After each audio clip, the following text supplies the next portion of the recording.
গাজায় যখন যুদ্ধ শুরু হয়েছিল তখন ইসরায়েলের বোমার আঘাতে গাজার আকাশ ভারী হয়ে উঠেছিল ধোঁয়া আর ধ্বংসস্তূপে। জীবন বাঁচানোর তাগিদে মানুষজন ঘরবাড়ি ছেড়ে পালিয়ে যায়। প্রিয় শহর, আপন গৃহ সবকিছু ফেলে তারা ছুটে যায় নিরাপত্তার খোঁজে। প্রতিটি দিন ছিল বেঁচে থাকার লড়াই। কিন্তু যুদ্ধবিরতির ঘোষণা আসার পর ধীরে ধীরে গাজার মানুষজন ফিরে আসতে শুরু করেছে। ফিরছে নিজেদের ভিটে মাটিতে, যেখানে তাদের স্মৃতি, তাদের পরিচয়। একদিন এমনই এক পরিবার যখন তাদের দীর্ঘদিনের পরিত্যক্ত ঘরে ফিরে আসে, তখন বাড়ির ভেতরের দৃশ্য তাদের মর্মাহত করে। চারদিকে ধুলো জমে আছে, আসবাবপত্র ভাঙাচোরা এবং সবকিছু যেন যুদ্ধের নীরব সাক্ষী। ঘরের এক কোণে বিছানার উপর ধুলি জমে থাকা একটি পবিত্র কোরআন তারা দেখতে পায়। কোরআনটি তাদের হৃদয়ে এক ধরনের ব্যথা আর আশা নিয়ে আসে। এতদিন পর কোরআন খুলে পড়ার সিদ্ধান্ত নেন পরিবারের একজন সদস্য।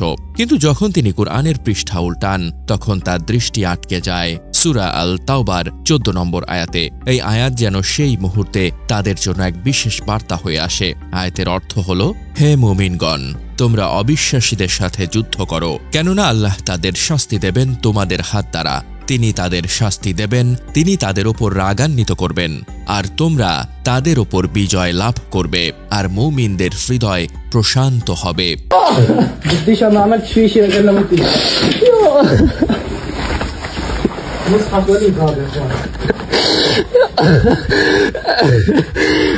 سبحان الله فتحت والله صفحة شوية قاتلوهم يعذبهم الله بأيديكم ويخزم। এই আয়াত পড়ার পর তারা মুগ্ধ হয়ে যায়। মনে হয় এই আয়াত তাদের বর্তমান পরিস্থিতিরই প্রতিচ্ছবি। যুদ্ধের ভয়াবহতা যে মন ও হৃদয় বিদীর্ণ হয়ে গিয়েছিল, এই আয়াত যেন তাদের সেই আঘাতকে প্রশমিত করছিল। তাদের মনে আল্লাহর ওপর ভরসা আরও গভীর হয়ে ওঠে। এই ঘটনা আমাদের মনে করিয়ে দেয়, কোরআন শুধু একটি ধর্মগ্রন্থ নয়, এটি আল্লাহর প্রতিশ্রুতি এবং মুমিনের জন্য এক পরম শান্তির উৎস।